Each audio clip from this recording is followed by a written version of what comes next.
ভাই এক্ষুনি অ্যাক্সিডেন্ট হয়ে যাচ্ছিল। এদের মতো লোকের জন্য অ্যাক্সিডেন্ট হয়, ভুলভাল গাড়ি চালায়। সব সালা ভ্যানালাগুলো এখানে ধাক্কা ফাক্কা মেরে এই স্ক্র্যাচেসগুলো করেছে। তবে এটুকু বলতে পারি, আমি যে কটা গাড়ির নাম তোমাদেরকে বললাম তার মধ্যে যদি কোনো একটা গাড়ি তোমরা চুজ করো, তোমার ভিডিও ভাইরাল না হোক, তোমার ভিডিও রিচ পাবেই পাবে। আমি এই সামান্য একটা ছোট্ট কথা বলে দিলাম, তুমি এই টপিকটা ফলো করো।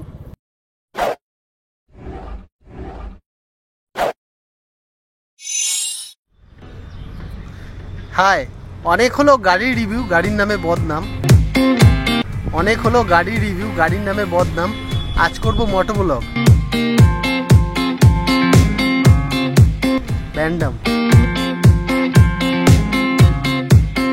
দেখো, এটা তো সত্যি যে আমার চ্যানেলে কোনো কনসিস্টেন্সি নেই, তো সেটা করার জন্যই আজকে র্যান্ডামলি মোটোব্লগ করা শুরু করেছি। মানে আজকে র্যান্ডাম যা পারবো তাই করব, দেখবো যদি রেসপন্স পাই তাহলে আমি এবার থেকে ভিডিও তাহলে প্রায়ই আসবে, আর যদি না হয় তাহলে আবার সেরকম কন্টেন্ট খুঁজতে হবে, মাস দেড়েক দুয়েক এরকম সময় লাগবে।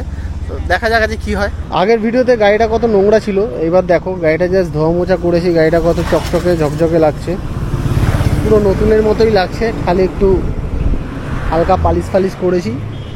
দেখো আজকে এটা বানাচ্ছি তার কারণ রেসপন্সটা দেখার জন্য। যদি রেসপন্স ঠিকঠাক পাই তাহলে ধরে নাও যে এরপর থেকেও মোটামুটি এরকম ভিডিও আসতেই থাকবে, তাহলে আর এরকম দেরির কিছু হবে না।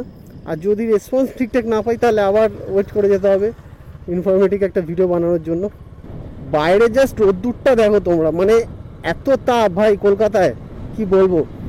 দূরে না পিচের রাস্তা পুরো জল জল করছে এরকম, মানে হিটে পিচ গোলে না দূরে এরকম মনে হচ্ছে কি যে জলের রাস্তা, এরকম জল পড়ে আছে এরকম মনে হচ্ছে। ভাই মানুষের সানস্ট্রোক করবে এই রোদ্রে বেরোতে। এখন আমার গাড়িতে নতুন একটা প্রবলেম দেখা দিয়েছে, সেটা হচ্ছে এই যে গিয়ার দেখতে পাচ্ছ এখানে, দেখতে পাচ্ছি কি না জানি না, এখানে ইকো গিয়ার যে সিস্টেমটা গিয়ার উঠছে না, গিয়ার দিলে এখানে গিয়ারটা ভুলভাল দেখাচ্ছে। মানে 4th গিয়ারে দিলে 5 গিয়ার দেখাচ্ছে, 2nd গিয়ার দিলে নিউট্রাল দেখাচ্ছে, মানে ভুলভাল দেখাচ্ছে মাঝে মাঝে, আবার মাঝে মাঝে ঠিকঠাক দেখাচ্ছে। কি হচ্ছে বুঝতে পারছি না। অনেকে কমেন্ট করেছো যে দাদা গাড়িটা বেচো না, ভালো করে ভালো জায়গায় দেখাও, ঠিক হয়ে যাবে এটা সেটা। দেখো আমিও সেটাই ভাবছি, কারণ দেখো বারবার তো আমাদের মধ্যবিত্ত ঘরে গাড়ি কেনা পসিবল হয় না। আমিও চেষ্টা করছি যাতে গাড়িটা না বেচতে হয়, তার জন্য যতটা যেভাবে হোক কষ্ট করে ম্যানেজ করে। যেরকম দেখো চেন পকেটটা এখনও ঠিক হয়নি, ওটাকে পাল্টাতে হবে, ওখানে প্রায় 2200-2500 টাকার মতো খরচা আছে। তারপর মিটারটা প্রবলেম করছে, আবার সেটা একবার দেখানোর আছে।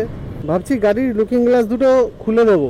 এরকম গাড়িটা পুজো করিয়েছিলাম, তখন এই কাপড়টা আশীর্বাদের কাপড়টা এখানে বেঁধে দিয়েছিল, তো আমি চাইছিলাম আশীর্বাদের কাপড়টা ওখান থেকে খুলতে, ওই কারণে আমি আর লুকিং গ্লাসগুলো খুলিনি। ভাবছি গাড়িটা 1 বছর তো হয়ে গেছে, আর গাড়িটা এত সমস্যা দিচ্ছে, তাই গাড়িটা আরেকবার পুজো দেবো, আর এখানে একটা আশীর্বাদের কাপড় বেঁধে নেবো, তারপর লুকিং গ্লাস দুটো খুলে দেবো। ভাই এক্ষুনি অ্যাক্সিডেন্ট হয়ে যাচ্ছিল। পাগলা আছো পাগলা, এসব লোক গাড়ি চালাতে পারে না। নতুন গাড়ি চালাচ্ছে, নতুন বলো কিছু, নতুন গাড়ি চালাচ্ছে। এদের মতো লোকের জন্য অ্যাক্সিডেন্ট হয়, ভুলভাল গাড়ি চালায়, আবার তর্ক করছে। এক্ষুনি অ্যাক্সিডেন্ট হয়ে যাচ্ছিল, পাগলা লোক। কিছু উদ্গণ্ডু লোক থাকে, গাড়ি ফাড়ি চালাতে পারে না, এইভাবে চেপে দেয় বাইক আলাদা, তখন অ্যাক্সিডেন্ট হলে বলে বাইকের দোষ। বাইক আলাদা অ্যাক্সিডেন্ট হলে দোষ হয় কার? বাইকের ছেলে ফেলেছে, যে ভাই বাইক চালিয়েছে ভুল। গাড়ি নিয়ে কিছু বলি, যারা নতুন নতুন গাড়ি কিনতে চাইছো, 200 সেগমেন্টের মধ্যে 2 লাখ টাকা যাদের বাজেট, তাদের আমি 2-4টে গাড়ি সাজেস্ট করছি। সেটা হচ্ছে বাজাজ RS 200, বাজাজ NS 200। আমার পছন্দের মধ্যে এই দুটো এখন আছে, তেল সার্ভিস আর মাইলেজের দিক থেকে এবং পারফরমেন্সের দিক থেকে সব থেকে বেস্ট। নেক্সট যারা তার থেকে একটু উপরে কিনতে চাও, রয়্যাল এনফিল্ড কিনতে যদি না চাও, তাহলে অন্য গাড়ি কিনতে চাও, তাহলে বলবো CB 350 এটা কিনতে পারো। হন্ডার নতুন বেরিয়েছে, দেখতে খুব ভালো, পারফরমেন্সটাও শুনেছি ভালো। যারা 1.5 লাখের মতো গাড়ি কিনতে চাইছো তাদেরকে বলবো তুমি হিরো R125 যেটা নতুন লঞ্চ করেছে, গাড়িটা দেখতে খুব সুন্দর, আর গাড়িটাও বেশ ভালো, মাইলেজও ভালো, সবই তো মানে ফর্মাও হবে, লুকসও আছে। যদি কম রেঞ্জের মধ্যে ভালো লুকস পেয়ে যাও তাহলে কেন নেবে না, তাই না? NS 125 আছে, সেটাও দেখতে 200-এর মতো, কেউ মানে পুরো সেম টু সেম। রয়্যাল এনফিল্ডকে একটু অ্যাভয়েড করো, কারণ এটা হচ্ছে রাঘব বল গাড়ি, মানে রয়্যাল এনফিল্ড পোষা আর হাতি পোষা সমান। এমটি আছে, এমটি গাড়িটার রেসপন্স আমি জানি না, কেউ বলে ভালো কেউ বলে খারাপ, কিন্তু গাড়িটার লুক ভালো। ছোটোখাটোর মধ্যে গাড়িটা বড্ড ছোট, কিন্তু ভালো বেশ। যদি তুমি লুকস দেখো তাহলে কিন্তু মাইলেজ পাবে না, আর যদি মাইলেজ দেখো তাহলে লুকস পাবে না। তো তোমাকে কোনো একটা জায়গায় স্যাক্রিফাইস করতে হবে। এবার এখন অনেক গাড়ি বেরোচ্ছে যেগুলো মোটামুটি একটা স্ট্যান্ডার্ড লুক দিয়ে কম সিসির মধ্যে বার করছে। এনএস তো আগাগোড়াই আছে, এনএস এর 3টে ভেরিয়েন্ট আছে, 125, 160 আর 200। ও বাজাজে আরও একটা গাড়ি আছে যেটা মোটামুটি 1.5 লাখের মধ্যে বাজেটে তোমার চলে আসবে, সেটা হচ্ছে N160 আছে। মানে এর দুটো সেগমেন্ট আছে, একটা 50-তে একটা 60-তে। মোটামুটি 1.5 লাখের মধ্যে চলে আসবে, ভালো গাড়ি, একটা সিঙ্গেল ডিসে একটা ডবল ডিসে। তো সেটাও দেখতে পারো, এখন খুব চলছে। আর গাড়িটার মাইলেজও খুব ভালো, সার্ভিস খুব ভালো, রেসপন্স খুব ভালো মার্কেটে। আর বাজাজের তো কোনো কথা হবে না ইঞ্জিন দিয়ে। হ্যাঁ, একটু যদি মেনটেন করে চালাও তাহলে আওয়াজটা বেরোয় না, নাহলে বাজাজের একটা ইস্যু, সেটা হচ্ছে যে আওয়াজটা একটু বেরিয়ে যায়, ব্যাস।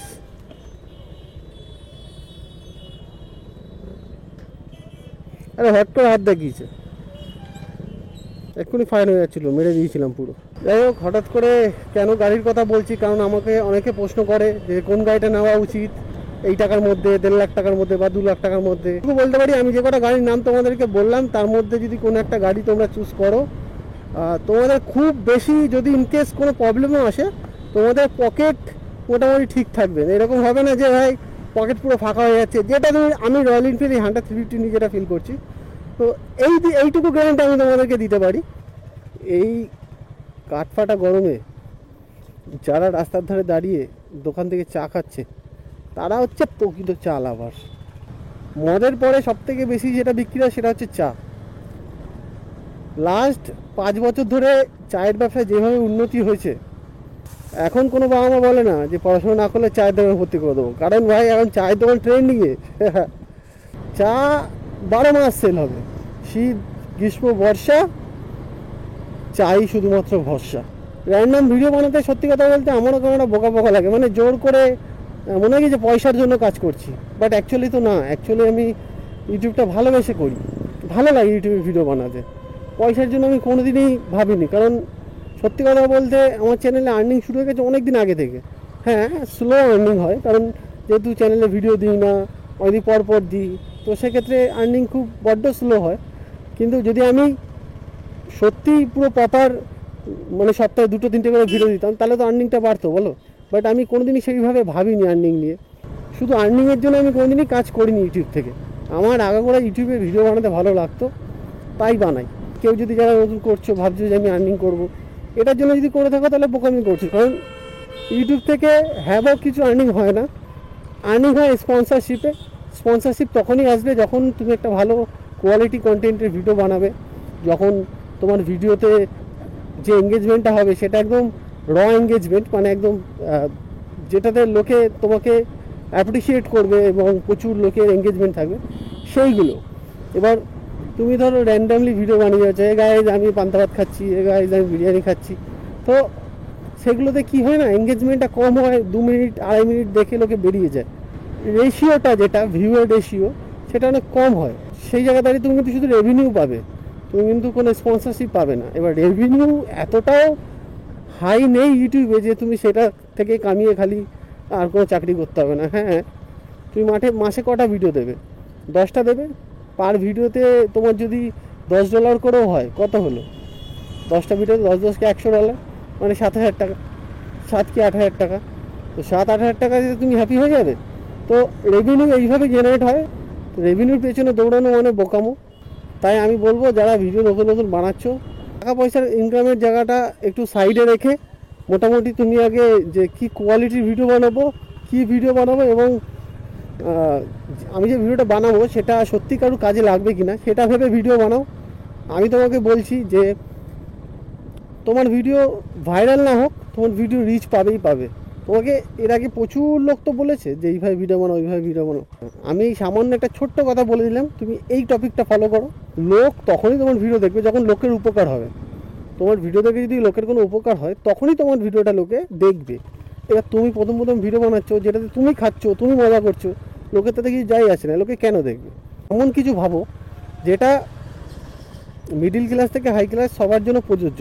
এরকম কিছু ইনফরমেশান ভাবো যেটা তুমি ইউটিউবে বলতে চাও, তোমার ওয়েতে বলতে চাইছো, তুমি ভিডিওর মাধ্যমে যে বলে গেলাম এরকম নয়, তুমি বলতে চাইছো ঠিক আছে, কিন্তু তুমি তোমার ওয়েতে বলতে চাইছো, মানে তুমি একটু তোমার মতো করে স্টাইল করে সিনেম্যাটিক লুক দিয়ে ভালো প্রপার ডেকোরেশন করে বলতে চাইছো। আমি বলবো তোমরা এইভাবে একবার চেষ্টা করে দেখো, অন্তত 5টা ভিডিও চেষ্টা করো। যদি রেসপন্স না পাও আমার ইউটিউব চ্যানেলে যে কোনো ভিডিও নিচে এসে গালাগালি লিখে দিয়েছো। অনেকে ভাবে যে আমি হয়তো আমার গাড়িটার প্রবলেম করছে বলে হয়তো আমি আমার গাড়িটাকে ভালোবাসি না। আমি আমার গাড়িটাকে অনেক ভালোবাসি। মানে এটা না থাকলে আমার ইউটিউব চ্যানেলে যে নতুন করে আবার গ্রো বা আমার ইউটিউব ভিডিও করার পেছনে যে লক্ষ্য সেটা হতো না। এই স্ক্র্যাচেসগুলো পড়েছে ভ্যানওয়ালা সব, আমাদের এই সরু সরু রাস্তায় ভ্যানগুলো যায়, সব সালা ভ্যানওয়ালাগুলো এখানে ধাক্কা ধাক্কা মেরে এই স্ক্র্যাচেসগুলো করেছে। উপরে এই প্লেটটা পাল্টালে মনে হয় হয়ে যাবে। জান ইয়া যাই হোক, তো এরকমই র্যান্ডম একটা ভিডিও বানালাম, তোমাদের কেমন লাগলো জানিও। কেমন আর লাগবে জানি, এই ভিডিওটা ভালো লাগার মতো কিছুই নেই, কারণ র্যান্ডামলি কথা বলেছি, র্যান্ডামলি চালিয়ে গেছি, কোনো ইনফরমেশান নেই, কোনো কিছু নেই।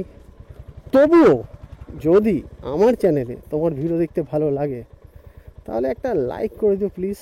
যাই হোক, আজকে ভিডিওটা এই অবধি। Tata, love you, by.